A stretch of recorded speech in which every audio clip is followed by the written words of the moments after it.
अब कैकई है तो 6 साल की, स्वभाव तो बाल्यकाल का है। कहीं से कुछ कारोच मिल गई, काला स्याही। दुर्वासा की नींद लगी थी, कैकई ने जाकर पूरे मुंह पे हाथ फेर दिया। दुर्वासा ऋषि उठे और सभा में चले गए, और जैसे ही सभा में गए, अब सबको लग रहा है हंसले में मन हंस नहीं पा रहा है। दुर्वासा दत्ता जी ने मुस्कुरा हुई कि गत भाई। दुर्वासा ऋषि बैठे पर लोग ओंठों से मुस्कुरा रहे थे। दुर्वासा ऋषि ने कहा, तुम लोग हमें देख देख क्यों हंस रहे? एक सिपाही उठ के बोला, महाराज अगर अपराध क्षमा करो तो बता रहे। वचन दे। बोले वचन। बोले तुम्हारा पूरा मुंह काला है। दुर्वासा ने आईना देखा, पूरा मुंह कारोच लगी है, आंखें लाल हो गई, और बोले जिसने मेरे मुंह पे कालिक लगाई है, मैं तो इस कालिक को जल से धो लूंगा, पर उसको जिंदगी में ऐसी कालिक लगेगी कि दुनिया का कोई भी वस्तु उस कालिक को मिटा नहीं पाएगा। राजा घबरा गए, अश्वपति के जब कालिक पूत होने दी। इतने में खेलती हुई कैकई आ गई दरबार में।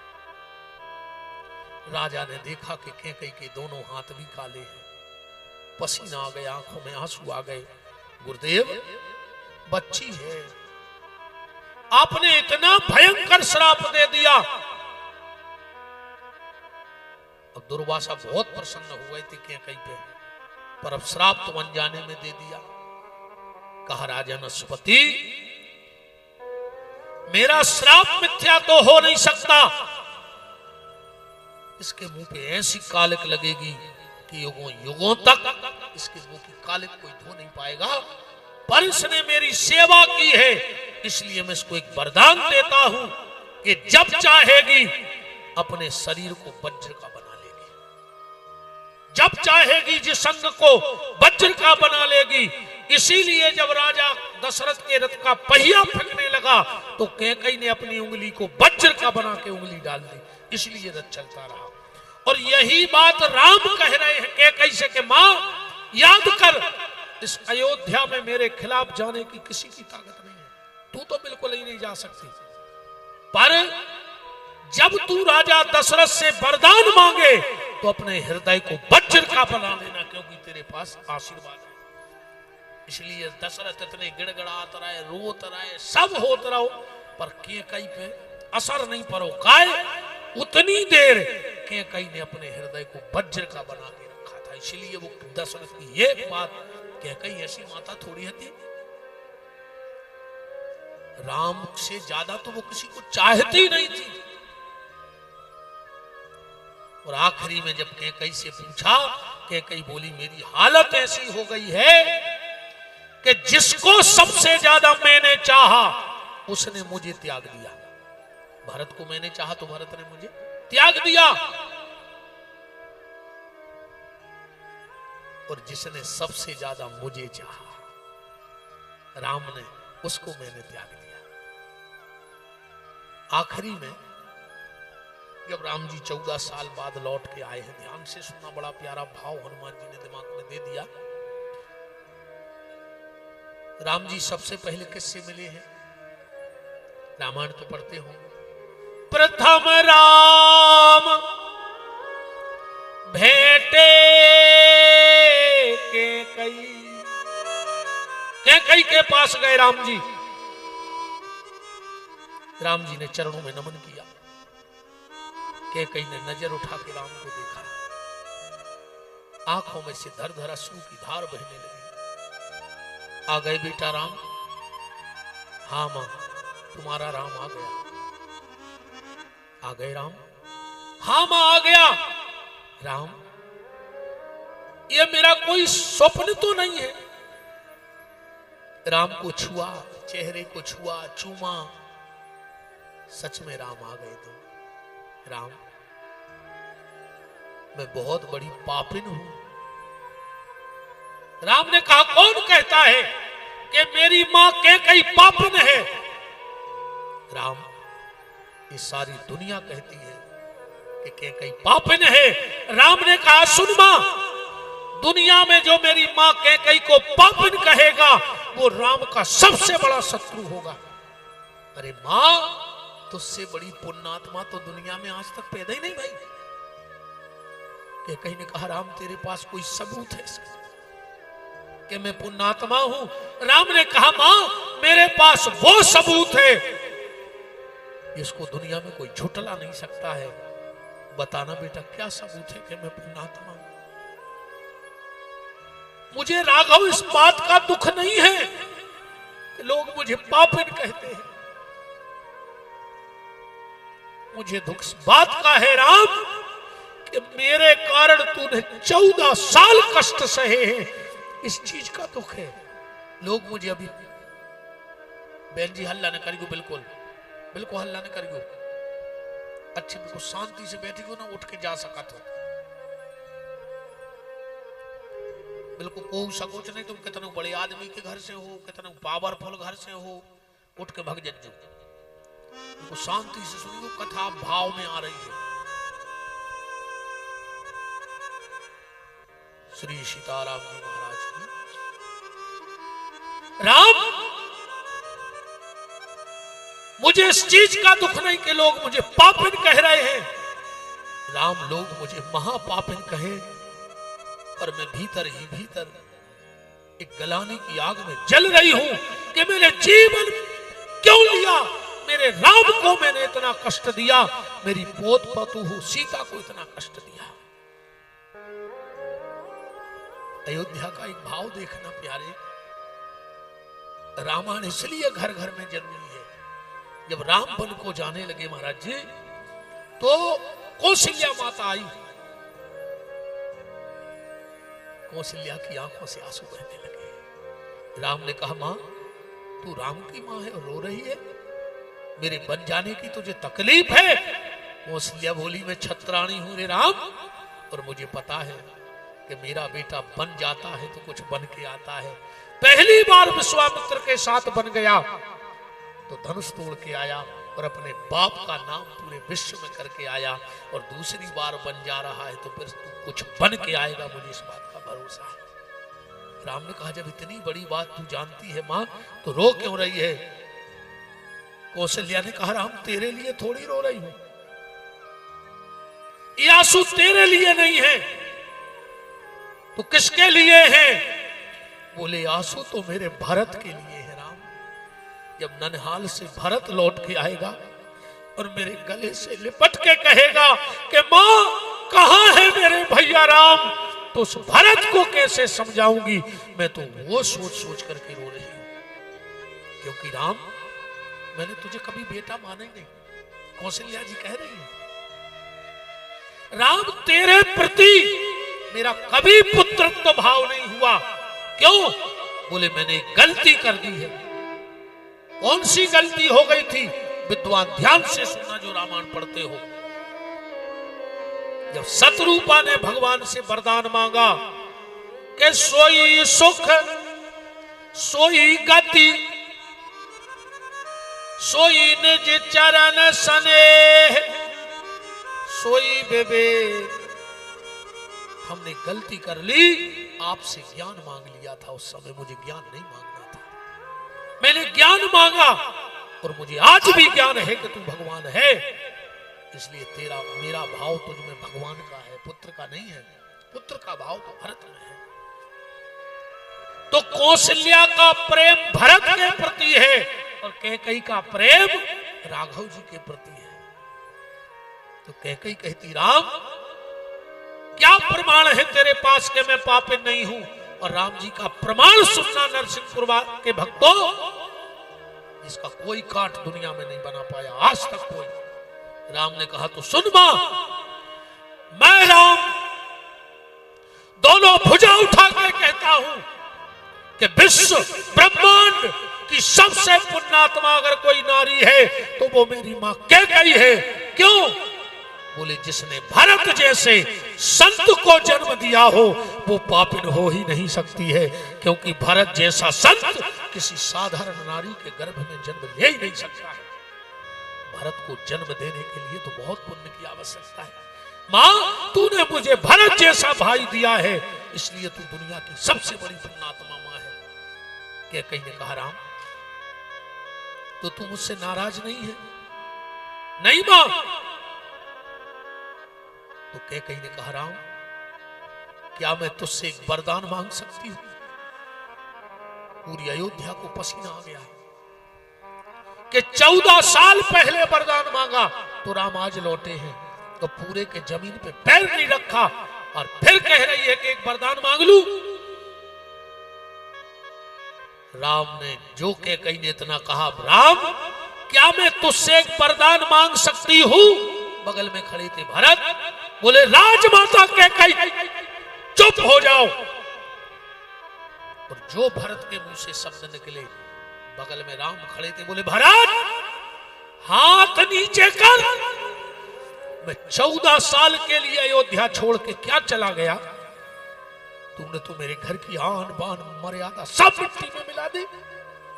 भरत मैंने ये सोचा था कि जब अयोध्या लौट के जाऊंगा तो सब अच्छा मिलेगा, पर मुझे इस चीज का दुख है कि यहां तो सब मिट गया। मैं क्यों लौटा अयोध्या? भरत जी चरणों में लिपट गए, बोले भैया आपने इतना बड़ो दोष लगा दो हम पे कि हमने अयोध्या की मान मर्यादा मिटा दी।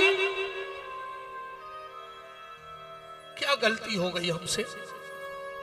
राम ने कहा भरत तुझे पता है हमारे परिवार का एक नियम था। कौन सा नियम? अगर हमारे घर में दो बड़े बात कर रहे हो तो हमारे घर में छोटों को बोलने का अधिकार नहीं था। राम भरत जब मैं और मेरी मां बात कर रहे थे तो तू होता कौन है बीच में बोलने वाला? आइए महाराज राज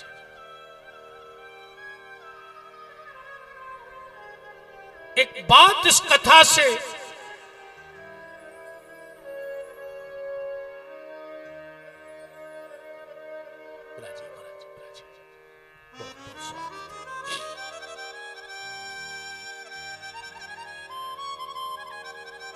राम ने कहा भरत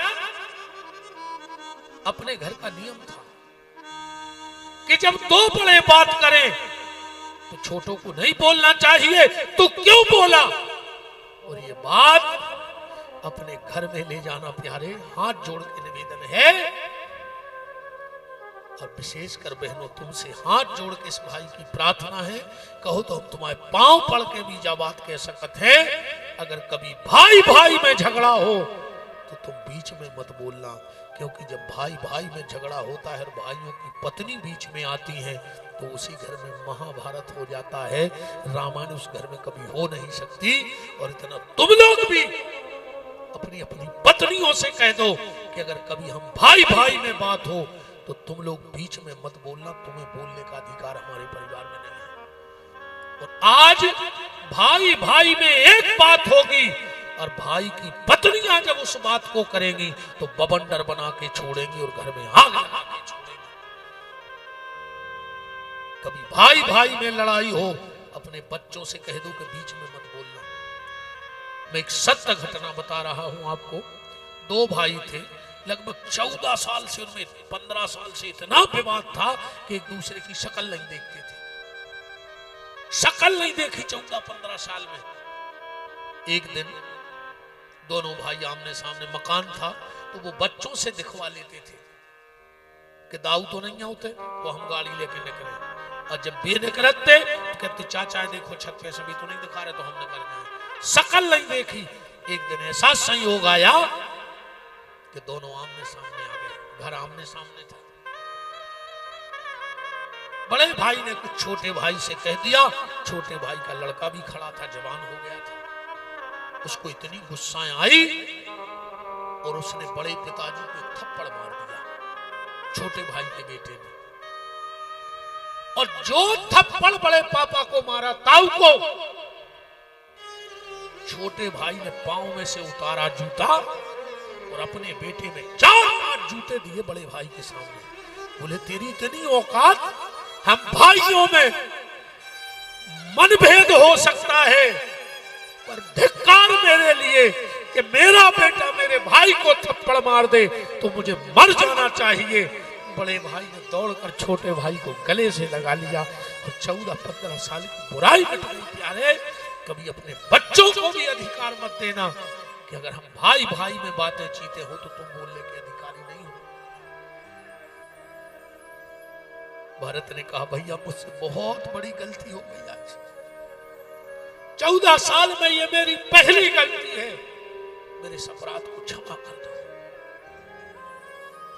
राम ने कहा मां, मांगो क्या चाहती हो। ये राम देने को तैयार है। कैकेयी कहती है राम मेरे लाल, अगर तू मुझे कुछ देना चाहता है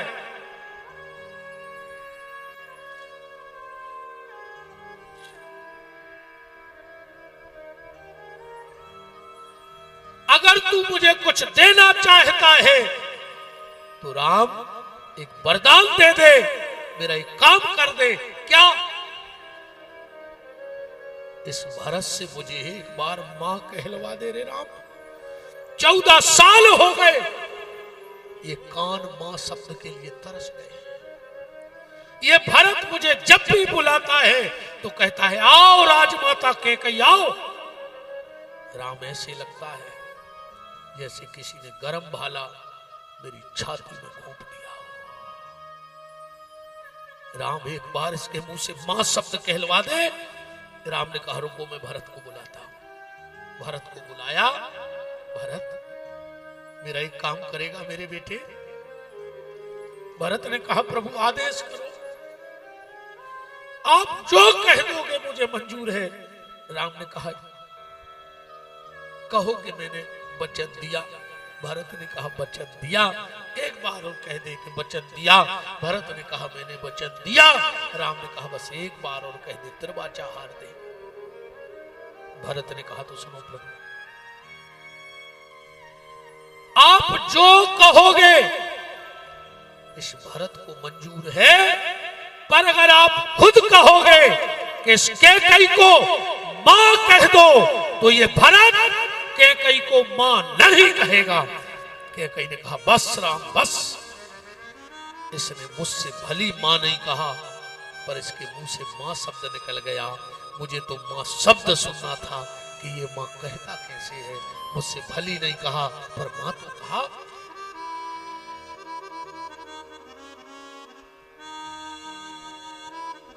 आज का एक बड़ा प्यारा भाव आ रहा है ध्यान में।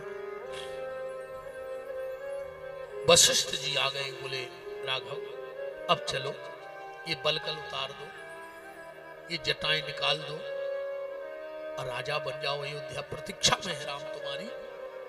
राम ने कहा गुरुदेव मेरा एक काम करेगी अयोध्या की जनता? बोले क्या?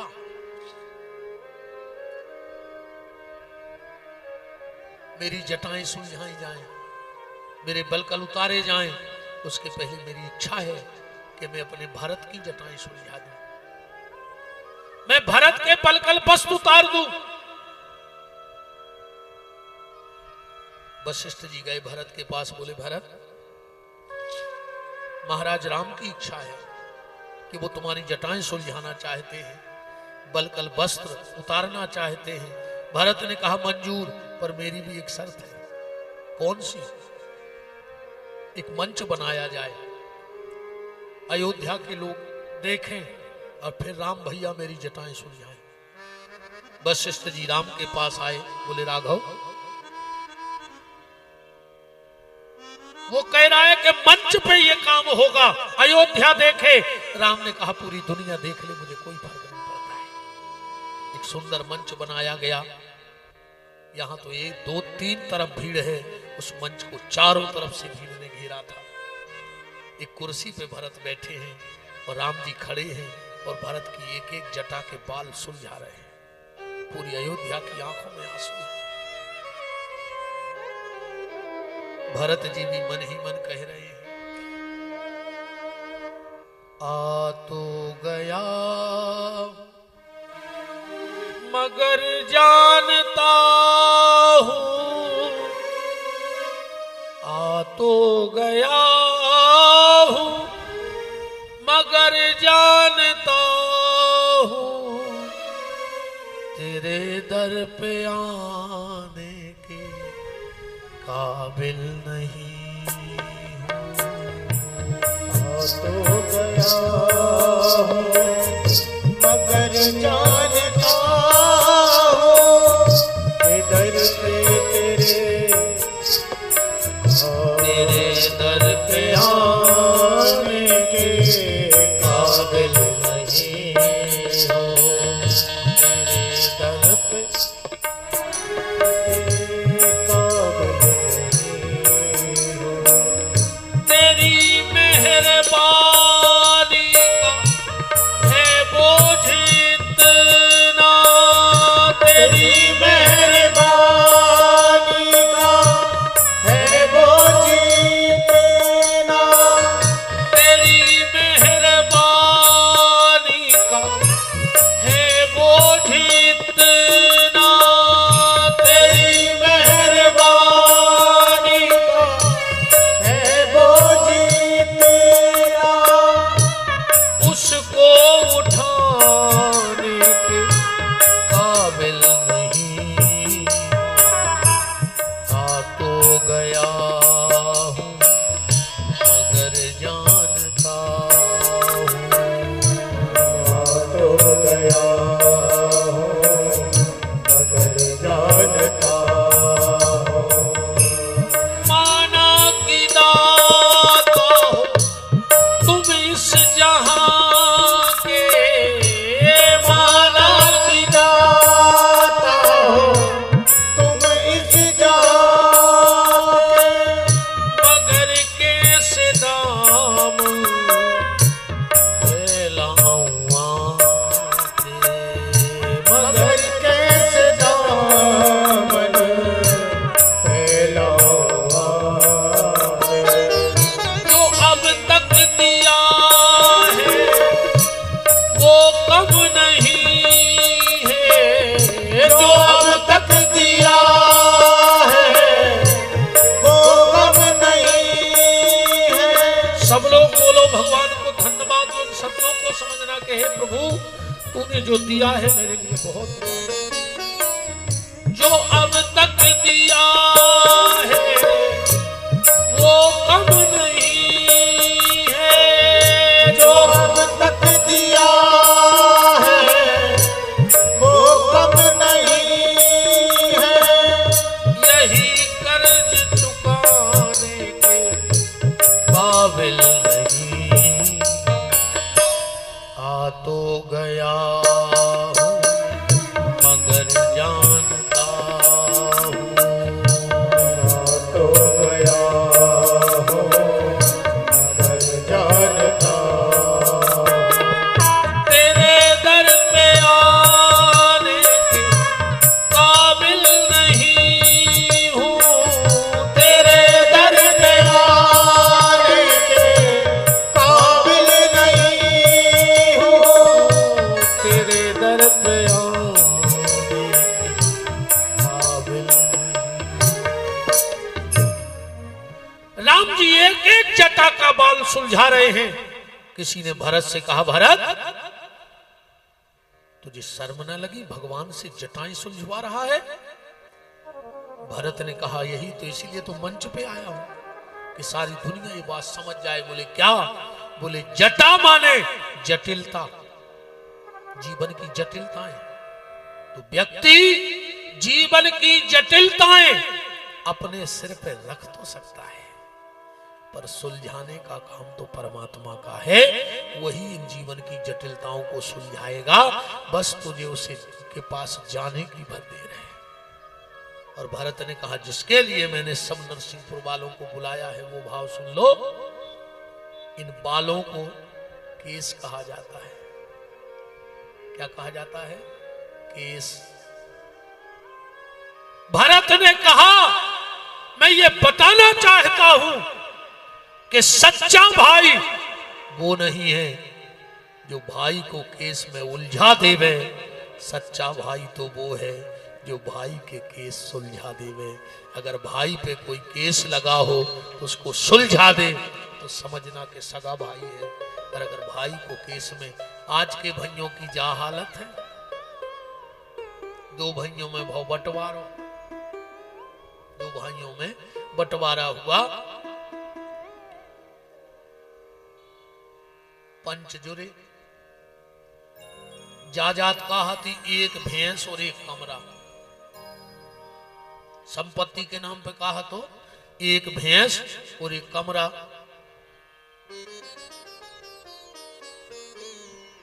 पंचों में भगा दो दो ही भाइयों ने। बड़ो बोलो अच्छा हल्को है तो बहुत अच्छो, वो बड़े को बाप मानत तो, बड़ो है तो बेईमान। हल्को बोलो कि भैया तुमने काय को गांव के जोरे थे, अपनी बात बाहर चली गई घर की। अरे तुम्हें जो देने सो दे देते, हम जब तुमसे लड़ भड़ रहे होते तो बात आती। बड़ो बोलो तो एक काम करो, हम ही बांटे ले रहे, आपको पता भी नहीं। पर बोले का? बोले दिन भर कमरा रहे है तुम आए ना, तो रात भर रहे है हम आए ना। मंजूर है भैया, कोई दिक्कत नहीं।